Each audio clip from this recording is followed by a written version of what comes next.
Don't you dare be sour. You gotta feel power. It's Steve Box and Cool McCain. It's the play callers. Yes, it is. Y'all better know that. Welcome to another Friday Night Live episode of the Play Callers. You As I already said, know. I am Steve Boss, joined as always by my co-host, the one and the only.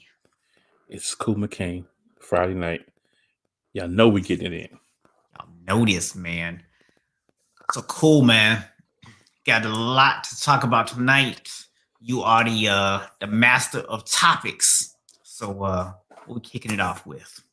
Well, man, we talked about this last week, but I just have to quickly bring it up again. RIP DMX, man. This past week, I've had a chance to watch documentaries and learn more about him.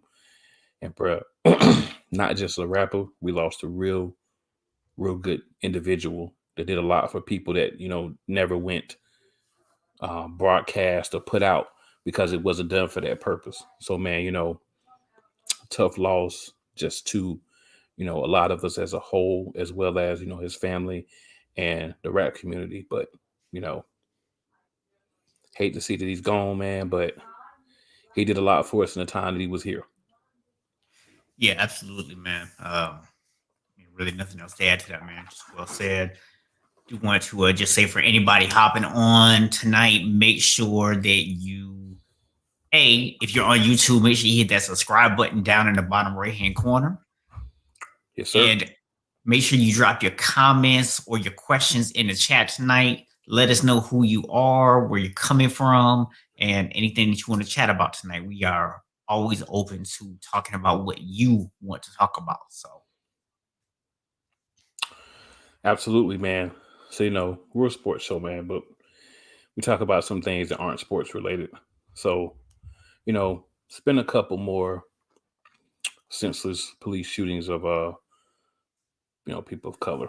The latest one was a 13-year-old kid, Adam Toledo, in Chicago. You guys may not have heard a lot about it yet, but essentially, I didn't get all the backstory, but basically,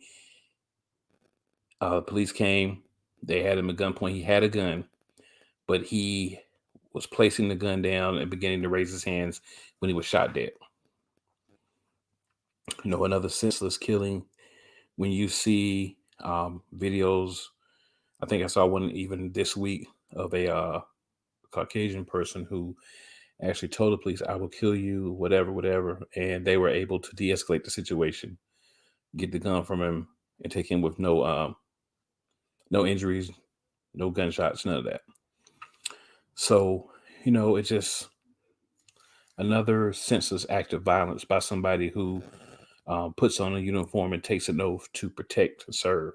It's not protecting, it's not serving. So, it's just to the point now where, you could talk about it all day, but it's clearly the message is not being heard. Something needs to be done. yeah, man, just for the people who, might be like, why don't y'all keep it sports related? So, here's my sports related tidbit for you. This is why the Nets and the Timberwolves had to postpone their game and come out wearing T-shirts that said "Liberty and Justice for All" because of stuff like this. Yep.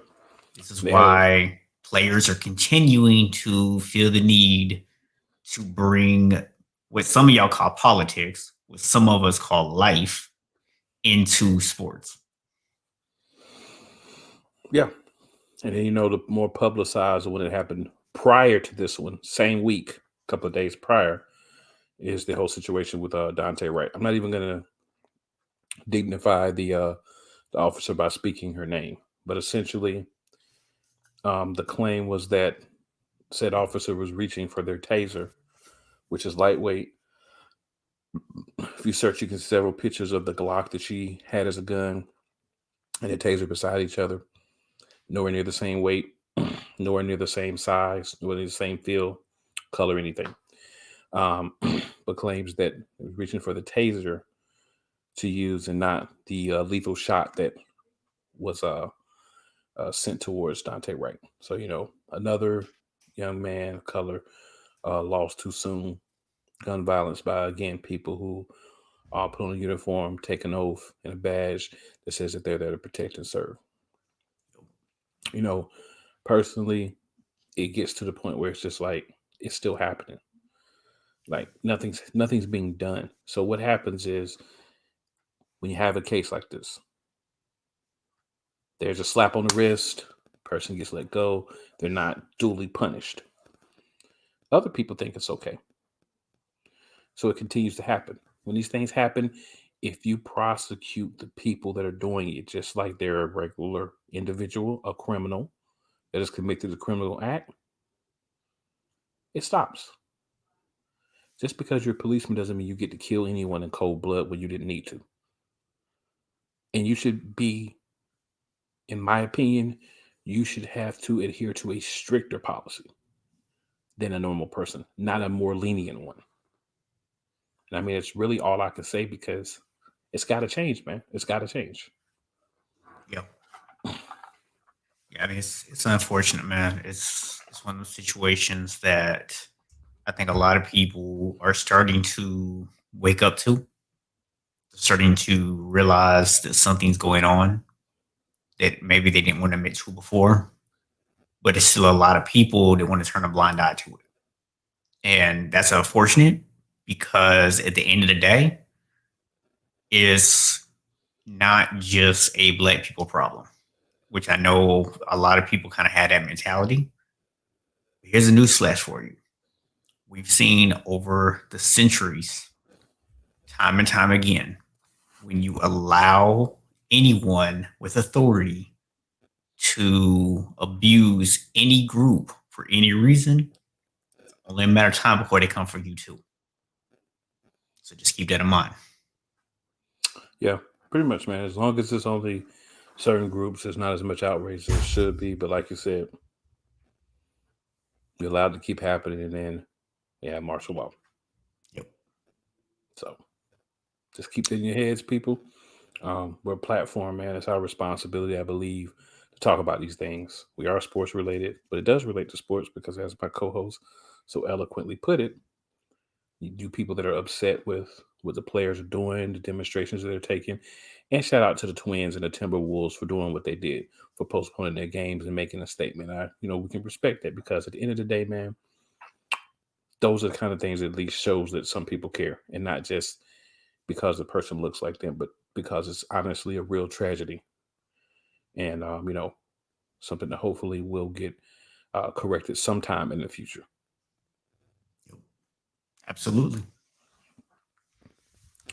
But on to a little bit more sports related things.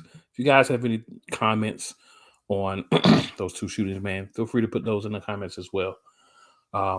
We know the WNBA draft was yesterday. Right. It was for those who got an opportunity to see it or see a replay or catch any part of it. It was really nice. It was done virtually. They had 2 rounds, and a lot of those ladies, man, very emotional stories. They said, I think the top pick, Charlie Collier, I believe, if I remember correctly, her father passed away. He was the one who got her into basketball, played with her in the front yard line, spent a lot of time with her playing basketball. And, it's one of the things she talked about in her interview was how, this was a dream and she was able to do it. And he, even though he's not there, she feels, his presence, and just a big moment, man. It was really cool. They're starting to give it a little bit more shine. I think honestly, it's one of the things that's benefited from it being virtual because it's pretty much the same as it's the guys' draft right now because it's virtual. You hear about it. You have whoever you want there with you. You kind of get that spotlight for that couple of minutes. And it means a lot to these ladies, just like it does when the guys have the same thing. So, glad that we were able to be a part of, some of these journeys and experiences. As we know, the Wings had the 2 top picks. They picked 2 centers. As I talked about, Charlie, I believe the last name is Collier. If I'm saying that incorrectly, I apologize. Also, they picked Awak Kuir, who's from Finland. They're both 6'5" centers. And what's important is that the Wings, and we'll go ahead and talk about their other pick too. You might as well put them all together. They also picked up, come on here. They made a trade and got rid of one of their picks. They had so many picks. They also picked up Chelsea Dungy, guard from Arkansas. Mm-hmm. So in those 3 picks, man, they were able to, really make the team better, get some ladies that should help improve. They had a lot of picks last year, so that's a young up and coming team. The 3 picks they had were all graded as A's and B's.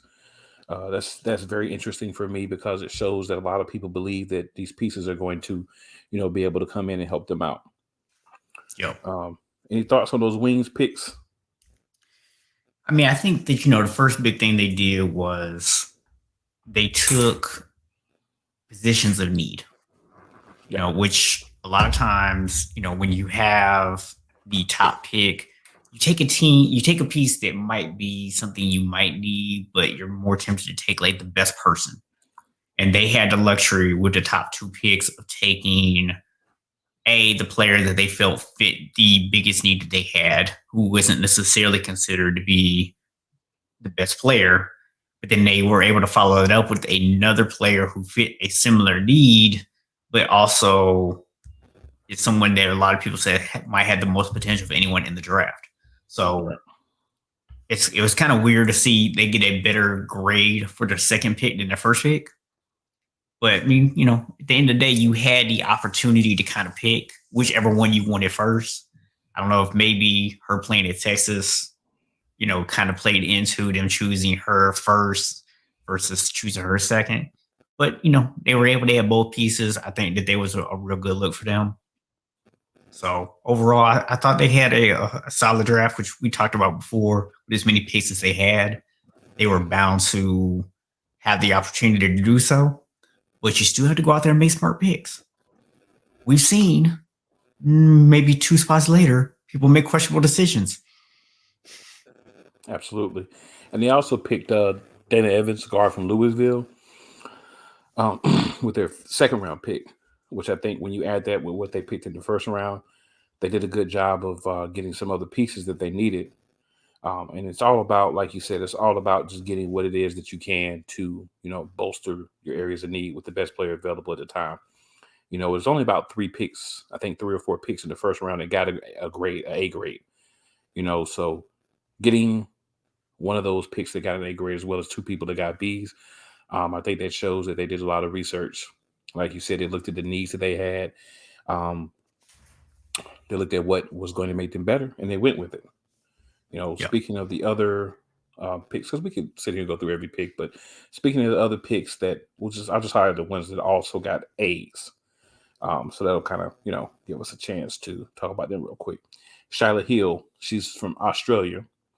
The Chicago Sky chose her with the 8th pick.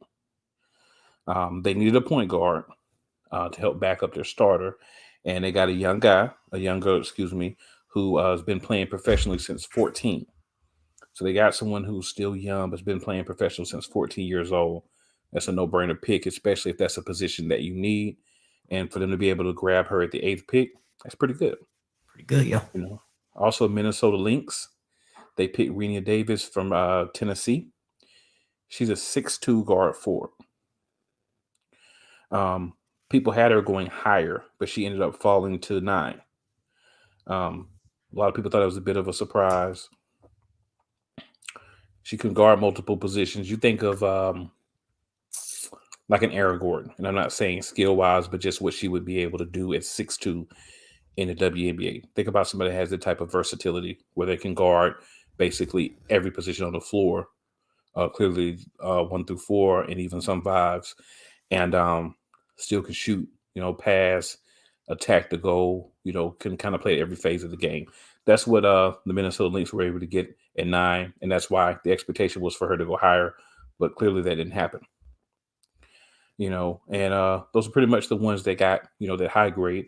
A lot of other picks there, in between the Wings and those other picks. The Dream picked Ari McDonald from Arizona. She's a good player. She got a B. but not a bad player at all. The Fever selected Kyrie Kysir Godzevich from West Virginia. I know I got that name wrong, but another And guard. the first name is Kasiri. I'm not sure how to pronounce her last name. Well, there you go. But a good player, junior. So we're seeing a lot of these. Some of these ladies are starting to come out a year early. A couple of them did in this draft, including top pick. So that's good. Chelsea Dungy, we talked about her. She went to the Wings as well. Michelle Oniyimwe from UCLA.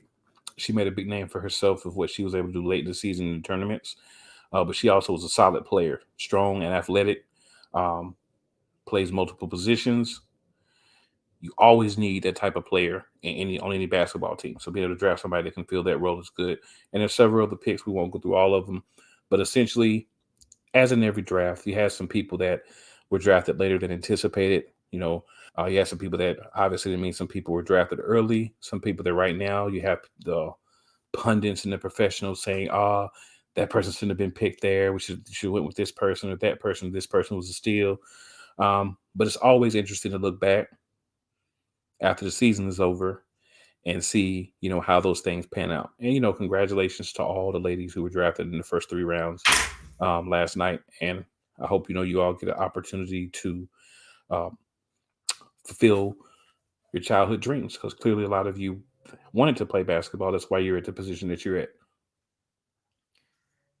Yeah, I mean, for sure, man. I mean, I do want to kind of real quickly talk about that surprise at that number 4 pick though, because this is somebody who a lot of the mock drafts had going in the second or third round.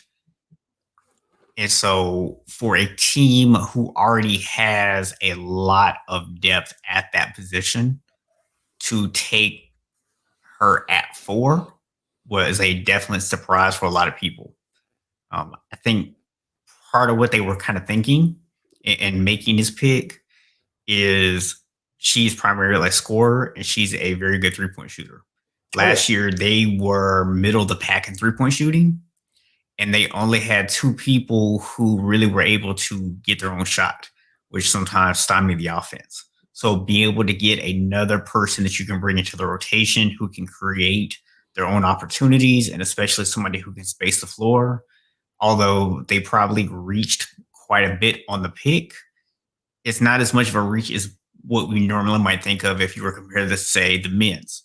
Because in the women's, you only have the 12 picks in the first round versus having 30 picks. So it's a little bit different when you're saying you're taking someone who's projected to be in the second round in the women's draft versus the men's. But it was obviously still a little bit of a reach, somewhat of a surprise to people. But when you look beyond that, you can see some logic behind it. Yeah, man, you also have to think too, you're picking 4 if you're not picking again to the second round. So you're giving every other team an opportunity to go and draft the player that you want. And that may not be something that you're willing to do because you're giving, another 12 picks before you pick again. There's a lot of, people who may have, wanted to grab her. And, you may feel it's a little bit of a reach, but like you said, if that's the person that you wanted, that you identified, why not go ahead and get them when they're on the board? Because if you wait, they cannot be there. Yeah, I mean, for sure, man. So, we did mention the men's. So I did want to also kind of switch over and talk a little bit about the NBA too, because there's a team right now, man, that we talked about a couple weeks ago. It looked like they were really starting to kind of get it together, and they've had a number of injuries. They just had a big retirement with Marcus Aldridge, and that's the Nets. This is a team that they just lost the 1 seed. They just dropped down to the 2 seed in the East, and they're not looking as strong. So obviously, once they get some people back from the injuries, you expect them to kind of pick back up a little bit. But I'm curious, how do you think Aldridge's retirement is going to impact him? It's definitely going to impact the man. First thing I want to say, man, is I hate that it had to end for, LaMarcus Aldridge that way without him getting to finish the season. But I understand when it's hard problems, man, you got to go ahead and do what you got to do. And if that means you leave, you leave. but I do think that he was now their starting center. His production is going to be missed. He was a guy who did give effort on the defensive end. He was a larger body. So now you're going to have to go back with DeAndre Jordan probably as your starter at center. You're going to lose some of the defensive acumen, and then of course the offensive output is not going to be the same as well. And it's not DeAndre Jordan, but he is the player that he is. You brought in LaMarcus Aldridge for a reason. But like you said, unfortunately, there isn't really anybody I can think of that's out there that they're going to be able to get that would, be able to replace what Aldridge was bringing for them. Hopefully, they'll at least be able to, get another body in that can, play that center position, because I felt like they definitely needed LaMarcus Aldridge. They have the firepower, but we've talked about it several times.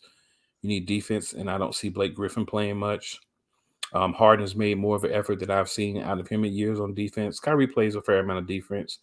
Durant, he's still working his way back, I feel like, so can't really judge what he's going to do with the defensive end yet. We know what he's going to give us what he's going to give them offensively. So, I mean, it definitely hurts them. It's going to make things more difficult. Not that it can't be done, but who's going to guard Embiid if you meet them in the finals? Who's going to guard Giannis? Some of those big skilled guys in the East. You now don't really have anybody besides Jordan that you can throw out to try to defend them. Yeah. I mean, I agree with what you're saying, and I think that it's going to be a big thing, because we talked about when they picked him up, how big that was for them. Yeah. So obviously to lose him is going to be something that hurts. You're losing a lot of depth there. You're losing especially somebody that was really helping you on defense, because we talked about that was a weakness for this team, was their defense. And that's going to be the difficult part for them, because as much firepower as they have on offense, if they could even play slightly above average on defense, they're going to be very difficult to beat in a 7-game series. Yep. But if they can't really play great defense and they're going out there and getting into a shootout, if they go up against another team that plays good defense, it might be difficult for them to win. I understand people can be like, they have 3 guys that basically can't be stopped. Well, you're going to put all your emphasis on those 3 guys. And if the other 2 guys on the court can beat you, so be it. Yeah, that's really what's going to happen. It's still hard to take all 3 of them away, because even if you double team 2 of them, then you're only leaving one person to guard the other 3 people, including the other one of the big 3. But I think situationally, you can remove at least one of them from the game. If you can get one of them kind of removed, and then kind of take your just understand that the other 2 are going to get 25 to 30 on you, maybe more. But if you can hold one of them down some and force other guys to be that third option, I think that's where you can get some wins against them. And I mean, doesn't mean it's going to happen every game, but I think if you're playing a 7-game series, you can do that for 4 games on a team that's going to depend on shooting quite a bit as they're currently constituted, unless somebody decides to come out and really dedicate themselves to the defensive end more so than they've done so far. Yeah, I mean, one thing I think that we talked about that I'm going to be interested to see if anybody does it, because there are a couple of teams out there that have the ability to do this. Kevin Durant, in particular, does not do well when you play him physical. He does not like playing physical basketball. So come playoff time, is somebody going to be willing to rough him up a little bit? Him and Kyrie both. Kyrie is a little bit different in the fact that it just gets in his head. KD just doesn't like physical basketball. Kyrie, it literally takes him out of the game. Yeah. Now, don't go out there and do that with James Harden. I'm about to say, what you don't want to do is do that with James Harden. Get James Harden hyped up. Man, James Harden will hit 60 points with 45 of them from the free throw line. Yeah, you want James Harden up there jacking up threes. Yeah. Just, But, I mean, that's what I'm going to be curious to see come playoff time. Is there going to be some teams that are willing to get a little bit physical and get a little nasty with them? And one person I'm talking about in particular, we're going to see they're willing to do that. And that is Milwaukee and Giannis. Is Giannis going to be willing to get a little nasty on defense? We talked about it a few weeks ago He's showing some flashes of a nasty streak, and that if he actually were to really make that a permanent thing, he can be really scary. Now, don't forget, they do have PJ Tucker who will get nasty with you. Oh yeah, you know PJ Tucker now. PJ Tucker will get up in you, and he don't care Yep. who you are. So speaking of injuries and the impact they're gonna have, man, I know your squad just had a huge one. So how you feeling? And you've had a few days to process now. Well, I'll tell you, man, I'm really upset with the coaching staff and the training staff, as well as Jamal Murray himself, because up until about 30 minutes before the game, he was not supposed to play. That was a game that I think, yeah, you wanted him to play in, but if it took that long to say he should play, he shouldn't play, especially in this condensed season. So first of all, I feel like he shouldn't even been on the floor. You should have stuck with what the staff had said. He shouldn't have played. The injury itself, I saw it. I knew it was pretty much an ACL from the beginning, to be honest with you. It's exactly what happens to everybody in any sport when they tear an ACL. He tried to split two defenders and go. Nobody touched him. He collapsed in pain, grabbed the back of his leg. At that point, I'm like, this is not looking good, and other players saw it as well. They started sending them his love and everything. Then it changes everything for us, man. We won last night without him. Like what Michael Porter Jr., he said basically everybody's got to step up. No one person can replace Jamal Murray. This will be, I think, something that'll galvanize the team and get guys like Michael Porter Jr., some of the other guys, Bol, some of the young guys that may not have been doing as much. Maybe this is the wake-up call to focus. And look, we only have so many years, so many opportunities to really, try to go deep in the playoffs and try to make a run and win a championship. This could be a lost year because Murray's gone, or everyone else because there's still enough talent there can say, you know what, we're going to do what needs to be done. We can't replace Jamal Murray, but we can go out here, we can grind harder, we can do more, we can, step up on certain nights and be that fourth guy or that fifth guy to keep the team going. And that's what's going to have to happen. If that doesn't happen any night, we're going to be in trouble. The nights that it does happen, we're going to look good. Another thing, Denver, no more taking plays off when we have leads. No more of that. You got to play every position like it's the last position of the game.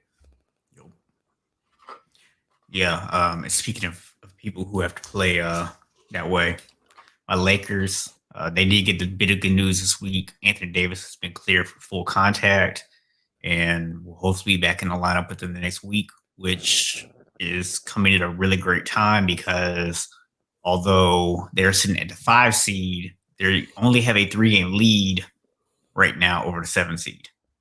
So you do not want to put yourself in a position where you have to play in that extra game. You don't want to be that 7th or 8th seed because that means extra playing games. That's extra wear and tear on your body. So you definitely do not want that. I'm glad that they haven't rushed him back for the same reason as you just talked about with Jamal Murray. You want to make sure that these guys are healthy because you need them for the playoffs. Oh, yeah. And I understand the West is pretty tight right now. Utah and Phoenix are getting really close to being untouchable in terms of that 1 and 2 seed right now. Well, actually, the Clippers are only 2 games back of Phoenix. Yeah. Yeah, I guess they are. Once you get past those, remember what I was saying the other week? It's the same thing as the West, actually, as the East. You got a top 3, and you kind of have everybody else. And my hope was that the way we'd been playing, we could work ourselves in to kind of be that 4th team and maybe overtake the Clippers and try to get, a top 3 seed.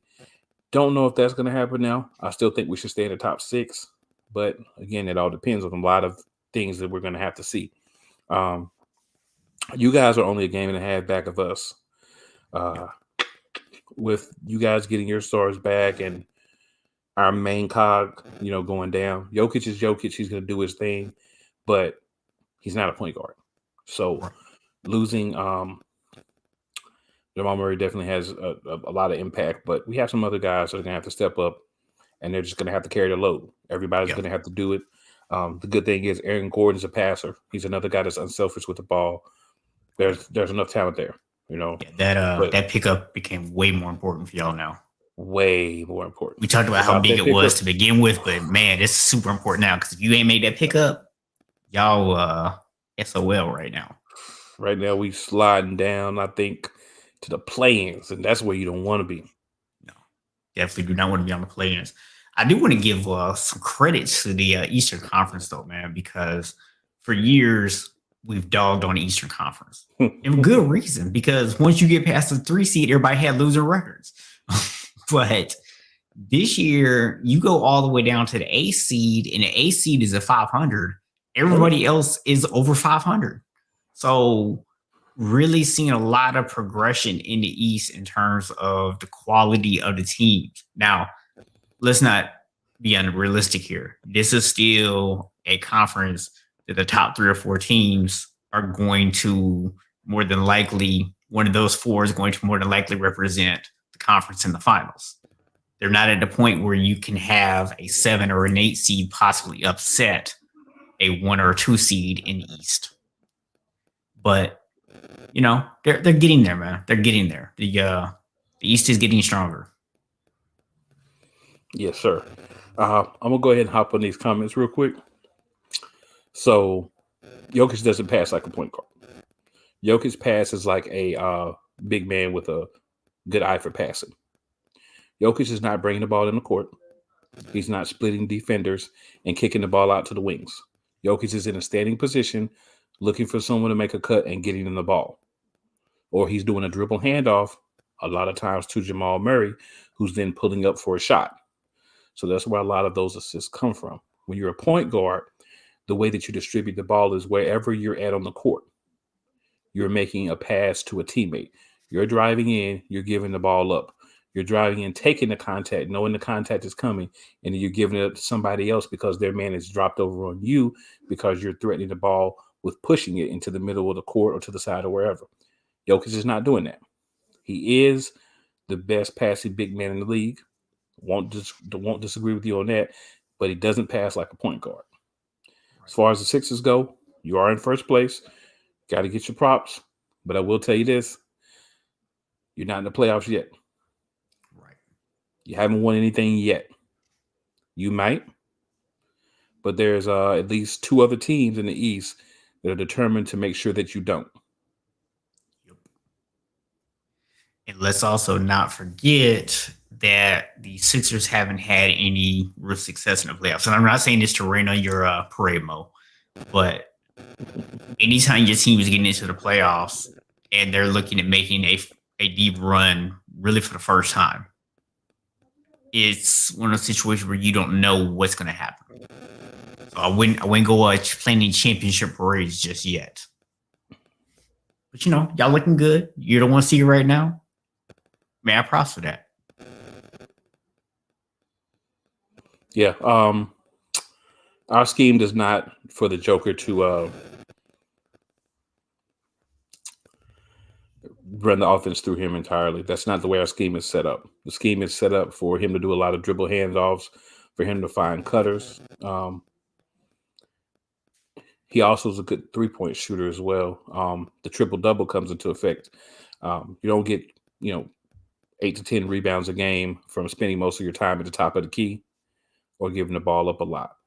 So the scheme is actually set up for him to make plays when the opportunity arises, but it's actually set up more for the point guard to get the ball or the shooting guard and for them to either drive, cut, or get the ball to him when he's open at the top. So that's going to have to change because whoever's playing point guard now is not going to have the same effect. They're not going to draw a double team. They're not going to require the same attention that Jamal Murray did. So that's going to be a change that, is going to affect also what he's able to do because you don't have to pay as much of attention to that point guard as you would if it's Jamal Murray. Obviously, I do believe Jokic will still get his. This may even actually help him in the MVP race because he will be asked to do more right now. But, it's long term. Jokic winning the MVP, that's great. But if we don't win a ring, it's not the same. Right. It's not about stepping up, Mo. You're not listening. It's not about stepping up. You're saying that the scheme needs to be to run the ball through Jokic. That's not the scheme. If Ben Simmons were to go down, you put your backup point guard in, he's not going to have the same level of concern for the other team. They're not going to say, oh, this dude, in Ben Simmons' case, will take it to the hoop, right? Because Ben Simmons is not much of a shooter, but he will drive and he has the ability to make plays everywhere. Jokic has the ability to make plays, but Murray was that cog. Murray was that you have to watch him wherever he goes. When 27's on the court, you have to know what he does. No one else is going to be able to come in and do what Jamal Murray does. The team knows that. Again, you might have missed it. Even Michael Porter Jr. himself, another start on the team, says we're going to miss Jamal. Jamal was our guy. He was our point guard. He was our number one distributor. So without him, everyone else has to step up. This came from a player on the team's mouth. This is coming from somebody that watches a lot of Nuggets games. They still can do their thing, but without him, that changes how the defense plays them for the rest of the season. It's not an assumption. Right. He's been out. It's a nice try, but it's not an assumption. It's a fact of basketball. Yeah, I mean, we'll see what ends up happening in terms of how they make adjustments to it. But my co-host is right when he says that at the end of the day, teams are going to play them differently. Exactly. And just to make a simplified thing like, oh, we'll just run the offense with Jokic. No, I mean, reality, guys like Michael Porter Jr. are going to have to step up huge. Aaron Gordon's going to have to put up more. Aaron Gordon's going to have to take a lot of the offense on his shoulders. Why? Mm-hmm. Because big men, no matter how good they are at passing, they have to basically run the offense from inside. When you're running the offense from inside, it changes a lot. And when you don't have a guy like Jamal Murray who can put immense pressure on the defense, it changes what the perimeter defenders have to do. The perimeter defenders aren't having to be pressured by a guy like Jamal Murray. It allows your bigs to not have to transition back out. They're able to stay on Jokic, which is going to make his passing and his shooting less effective overall. So no matter how you look at it, you can't just take a guy like Jamal Murray off the court and say, oh, we'll just have somebody else passing the ball. It doesn't. That's oversimplified in my mind.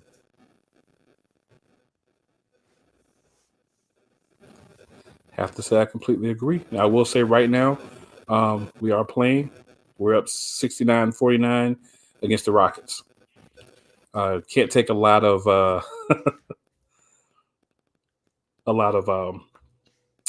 what's the word I'm looking for here? You can't take a lot of confidence because you're beating the Rockets, right? Yeah. But a win is a win. They're going to be harder to come by now. So wherever we can get them, we can get them.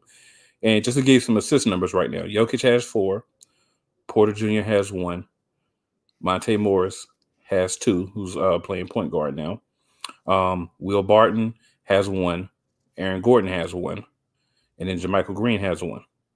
So as you can see, our new starting point guard, Monte Morris, does not have the same effect as our previous starting point guard, Jamal Murray. And it's not to say that Monte Morris doesn't have some other things that he can do better than Jamal Murray, right? I mean, if we're looking at defensively, I think he's a guy that can play better defensively than Jamal Murray. But the other aspects of the game, we're losing a little bit without Jamal Murray. And there's not one guy that can replace a guy that, can do what he can do. But at the same time, you have enough other weapons. They're just going to have to do what they need to do. And then, Campazzo, our backup point guard right now, he's a good shooter when he's on.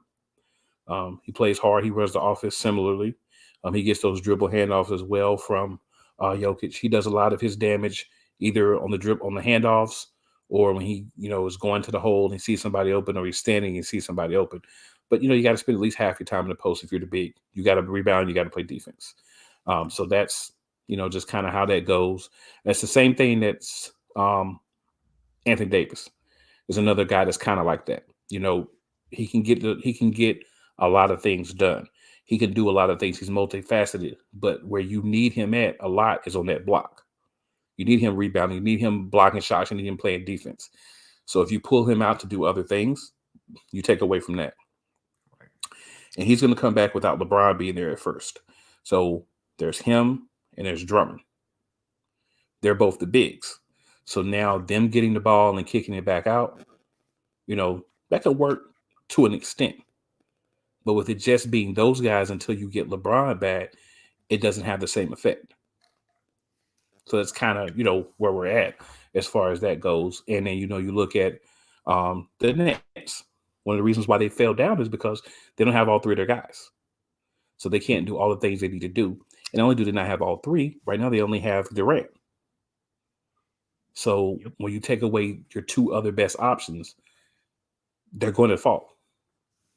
But they're still within striking distance. And newsflash, Durant's going to get in shape. He's going to get his basketball shape back. Not in shape, but basketball shape back.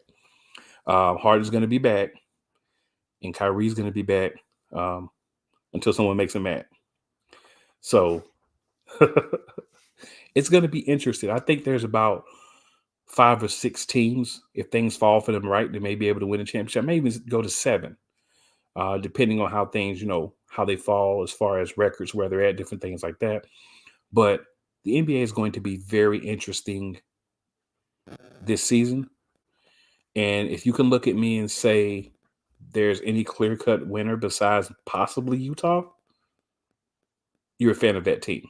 I'm just going to put it like that. Yeah, I mean, to kind of address most comments about the fact that he still thinks the Nuggets will make the playoffs and possibly make some noise. I mean, when you look at the teams that are behind them right now, all right, so you got the Lakers, who we all know are going to be vastly better than what they are right now once they get LeBron and AD back.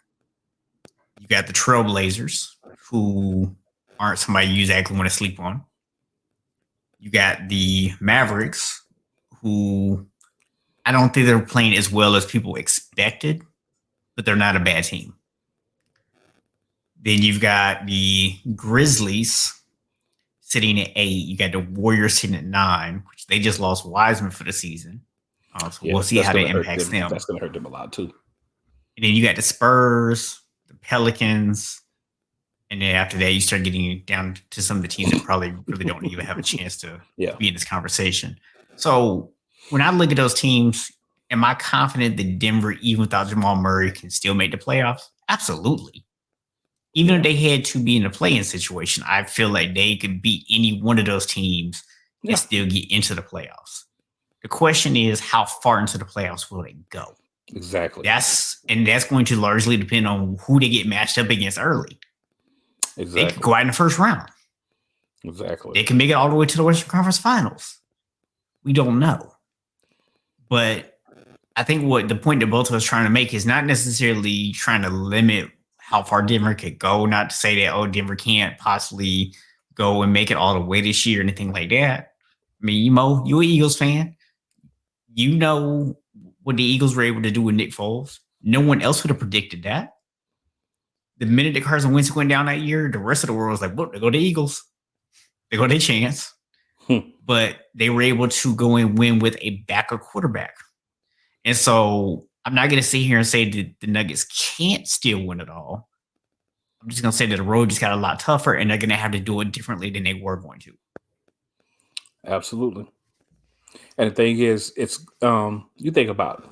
So if the Nuggets get matched up against the Clippers or the Jazz, that's to me the 2 worst matchups we could get, because those are 2 teams that we took out after they had big leads on us. So a lot of extra motivation, I'm sure, would be there for those teams to thoroughly spank the Nuggets. I think I got a wow reaction from my Nick Foles comment. Yeah.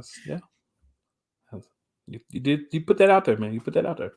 But am I wrong though? I mean, was there anyone outside of Philadelphia? I don't even think there were probably a lot of people inside of Philadelphia. I was about to say, was there any people inside of Philadelphia as well? Might have been believers outside of Philadelphia. Yeah. It may have been as many outside as inside, to be honest with you. But yeah, you're right. When you look at the Western Conference, man, it's going to be tight. I do think you can drop the Warriors out, because didn't Oubre also get hurt? I'm not I think sure. I remember seeing something about that, or maybe it was just something minor. Let me see. Did he play last game? Just sworn Yeah. he was I hurt mean, as right now well. the only team that's behind the Nuggets that they really should be super concerned about is the Lakers. Yeah, I think Oubre. Yeah, Oubre's out too. So you lost Now, Oubre and you lost. I don't know how long Oubre's out, but I know I did remember seeing something about him being out, and then Wiseman out for the season. I really feel bad for Steph Curry, man. Um, this guy's probably the greatest 3-point shooter all time, consummate professional, plays hard all the time. He's given us some great performances this year. He burned us the other day, and Clay in the off season, Wiseman now. It's just tough, man. It's it's just tough being dad, Clay. Uh, dad. It's just tough just being Steph right now, but he'll be back. They'll be back. just that karma, man. That's what they get for bringing Kevin Durant in. And that's what they get for getting rid of Mark Jackson and then Steve Kerr winning everything with Mark Jackson's boys. That's what they Yep, get. that's But what they get. still feel bad for Karma. Steph Curry, man. Steph's a good guy, man. Yeah, Everybody still likes cool. Steph. I ain't got nothing against Steph, man. Besides the fact that people be calling me by the wrong name because of him, but Seth Box. I feel like Steph that's not Box. how you like. That's not how you say my name. Steph and But Box. yeah, man, we'll see. It's going to be interesting. How many more games do we have? Because I remember we shortened this season. So what are we playing in total this year? We're looking at about, I think, around 20 more games. About 20 more games. Yeah. So still a good little ways to go. Probably going to Mhm. see a lot of shakeups in the standings over that time period. So we'll And see how it injuries, man. goes. Injuries, dude. The injuries have been crazy, and I don't think we're finished. And I was listening to someone that was talking about Stephen A. Smith has said about that there's actually less injuries this year than there were last, which may be true, but you also got to take into account people who have been put into, the COVID protocols. So those are technically injuries, but there's been a lot of people that have had that happen as well. So when you put injuries with that games lost, I'm sure players have lost more games than they did last year, which is changed the makeup of things for a lot of teams this year. I still think, kind of in the words of Macho Man, the cream rises to the top. Yeah. But Well, speaking of teams and injuries and impact, man, sending some prayers Donovan Mitchell's way yeah, because he's gonna have an MRI tonight. You're yeah, just hoping that doesn't come back as an Achilles. You hope that it yeah. really is just a strain. Yeah, I didn't see what happened to him, but I did see that he got hurt in the game because that was the early game today, the Pacers and the Jazz. Yeah, I didn't get to see it either. I just know they said it was an ankle injury. X-ray came back Hmm. negative. He's having an MRI, so you know Yeah, it hopefully, could be a nothing sprain, there. could be an Achilles. So hopefully just a Man, sprain. yeah, I'm hoping that that's all it is for him, man. I don't want any of these guys hurt, man. I want to see the best teams get out there and give us some good playoff basketball. Yep. But it's becoming less and less realistic that that's going to happen. Just seeing what we have had happen in the last few days and the last few weeks,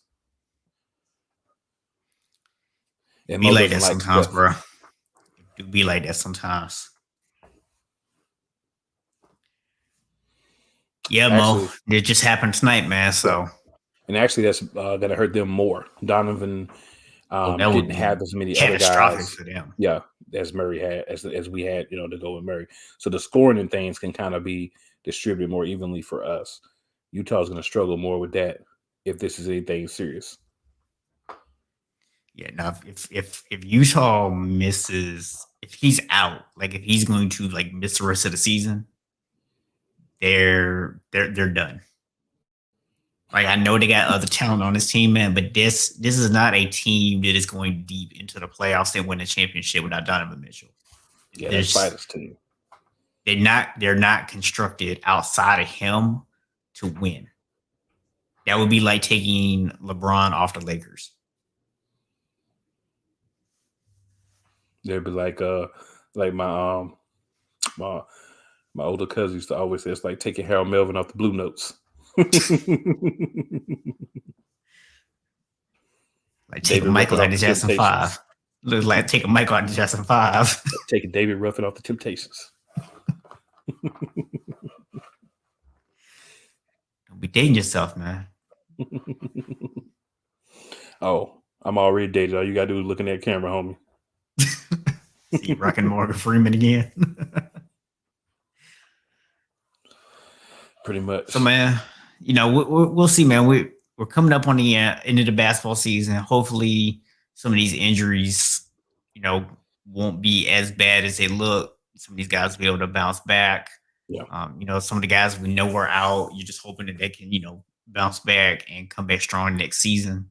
And I mean, it is what it is. It sucks, but you just hope that we can overall have a great playoffs this year. So we'll see what happens.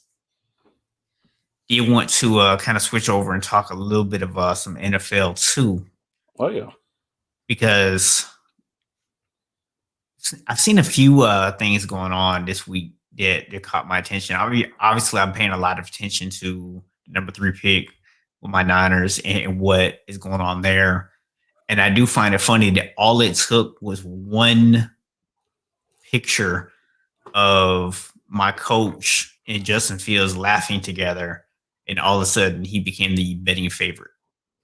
It's like, this is proof to you that all these experts and everybody else, man, it's like, just, stop.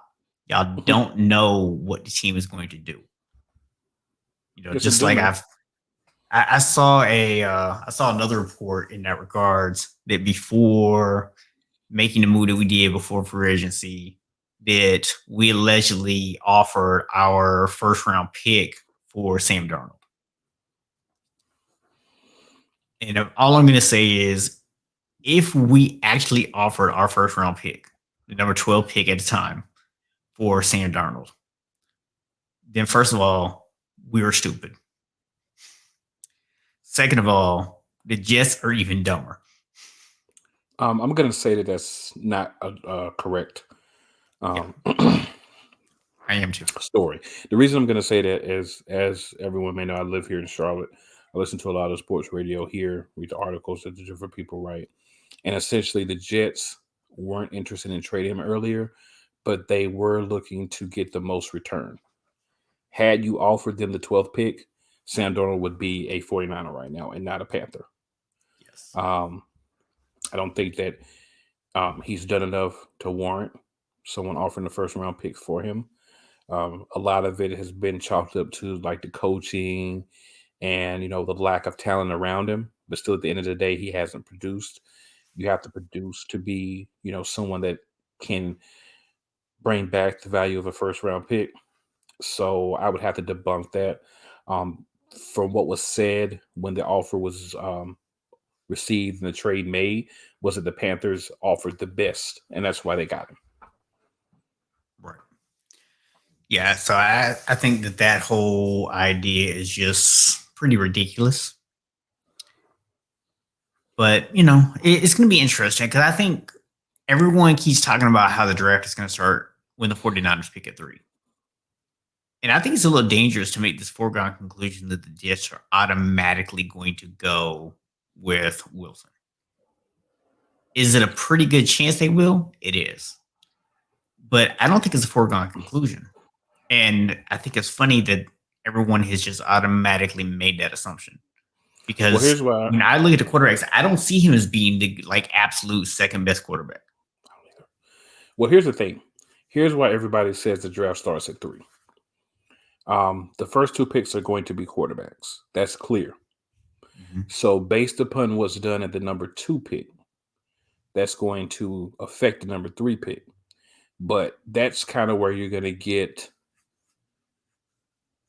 some deviation. What if somebody that has like the 6th pick or the 7th pick says, you know what, I'll trade you the 7th pick this year and a first round of next year to come up to 3 because I really want to get Zach Wilson if he's there at 3, right?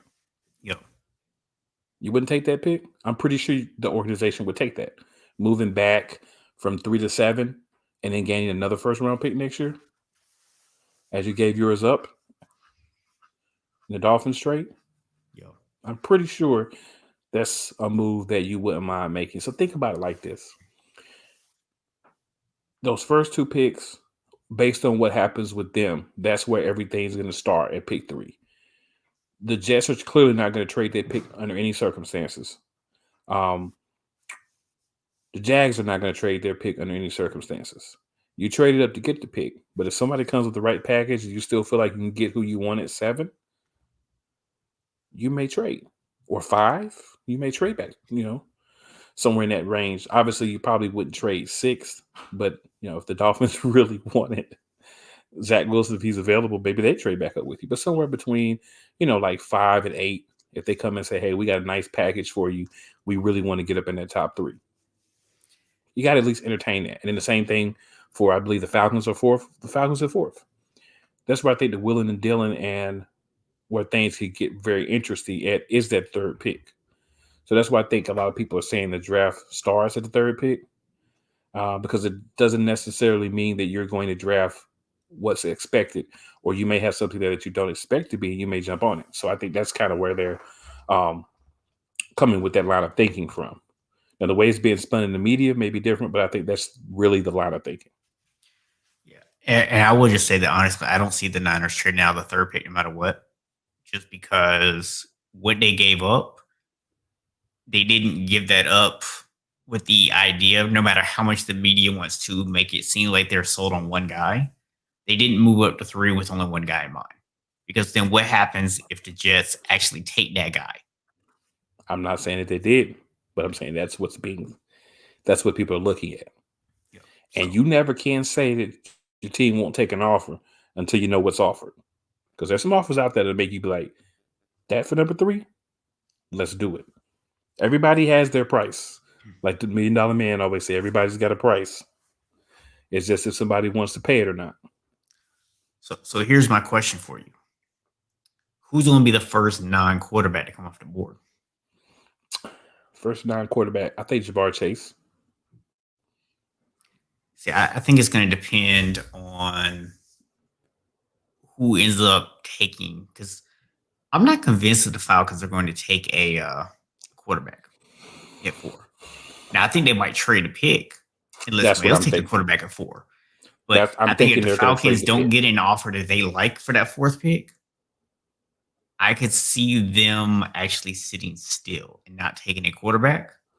And I think if that were to happen, I think they actually take one of the offensive tackles.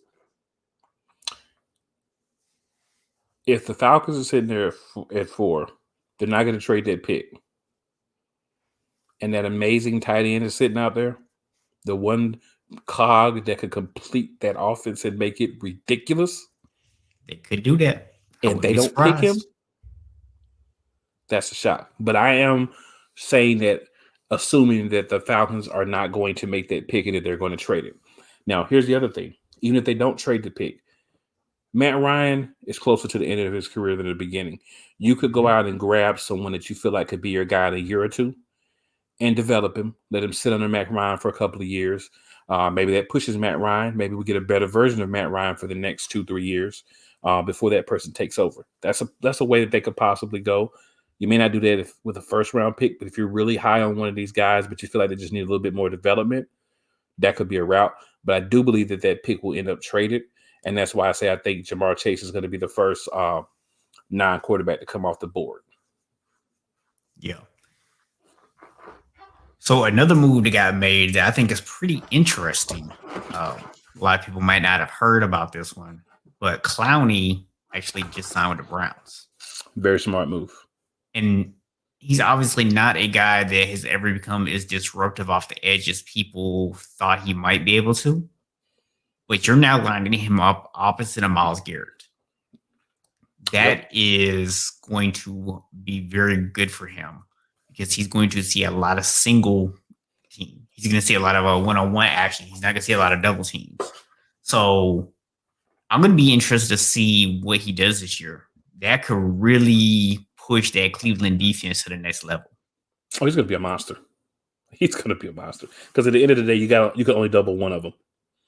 So if he starts to going off, you decide you're gonna double him, you're gonna single coverage Myles Garrett. Yeah. That's not gonna work out well for you. So I think when you're in the right situation, you can get things done. And keep in mind, Clowney almost went with Cleveland last year. Yo. So I think he made a good decision. That's a huge pickup for Cleveland, as you said, to play, opposite Myles Garrett, but also just to show people, man, this is not Cleveland from 5-10 years ago. This is Cleveland where we can get guys to come and play for us and actually help us get better and try to go for a playoff run. And Baker, I think, is going to have a good year.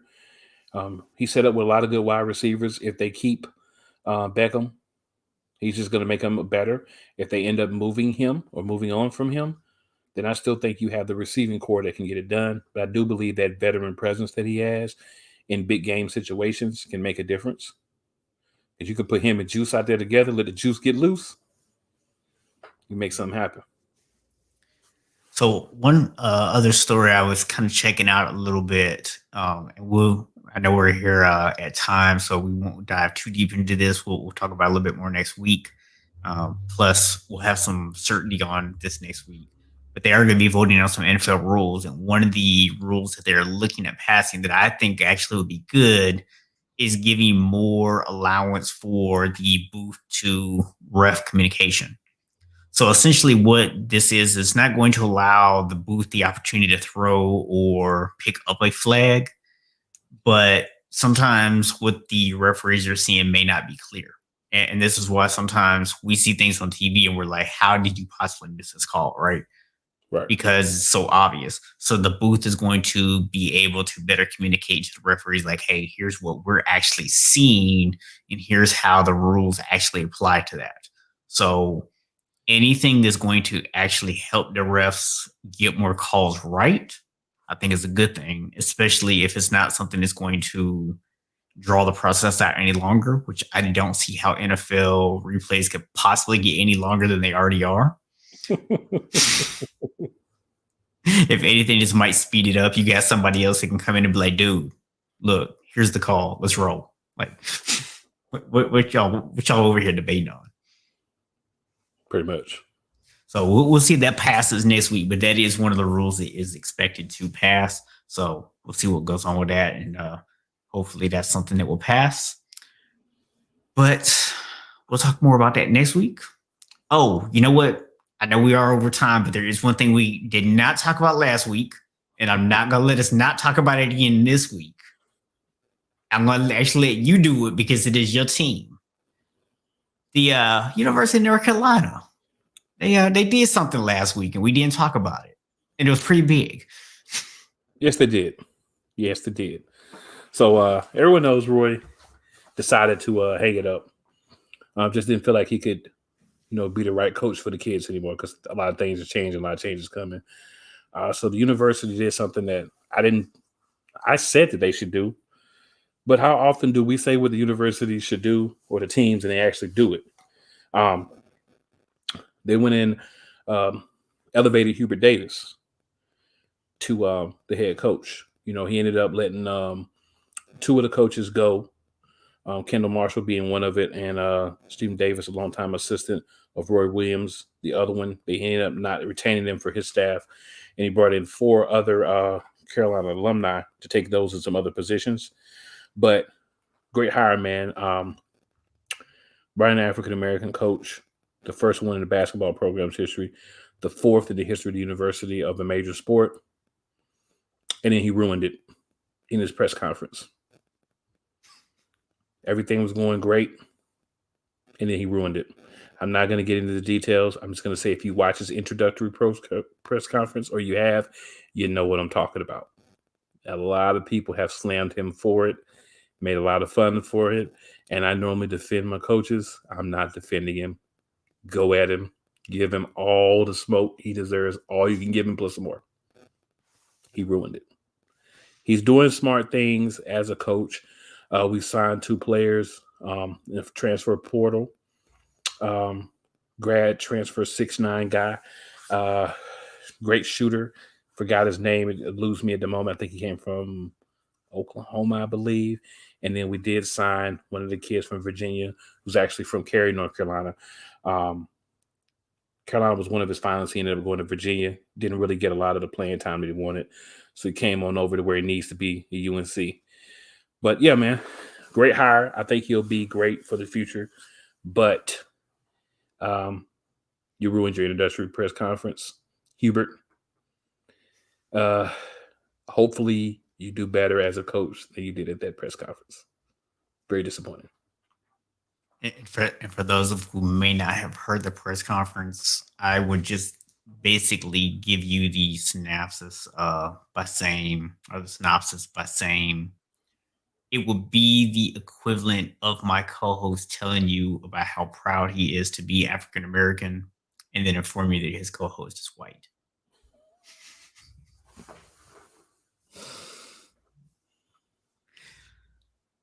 And you would be, why would you bring it up? And that is the question that we are asking today. That's the question everyone's been asking. Yes, not just today. Not just today. For weeks. People are still baffled. He's getting like comedians and stuff is going in on him. I mean, it's really one of the things, man, where like you had a thought in your head. Like you had an idea that you wanted to communicate. And when you said it, it seemed like a good idea. But when it came out, there was probably the instantaneous moment where you like, why did I say that? I'll say this, the moment I heard it, I was just like, yeah. It is what it is, man. That's all I can say. So just a quick heads up for you guys. Is it draft's not next week, is it? It's still 2 weeks away, right? Yeah, so next Friday, still regular time. The following week, we will not have a Friday show. We will be doing the first round of the NFL draft live again this year. But we're going to change some things up a little bit different from last year. So make sure y'all tune in for that. Obviously, we'll send out reminders, but you want to know the easiest way to make sure that you get reminded? Subscribe. Hit that subscribe button. And if you are watching on Facebook, go to your web browser and type in playcallersportstalk.com. It's right at the top of the screen. Mm-hmm. And that will take you to YouTube, and then hit that subscribe button. Subscribe. Oh, and like. Don't forget to like. Yes, make sure you like too. You just go ahead and share and everything while you're there too, man. Why not? Yeah, just do it big. Just do it. Just do it big. Well, man, that as always, man, brings us to a close. It does. So this is Boxing Cool reminding you that as the clock runs out, heroes arise.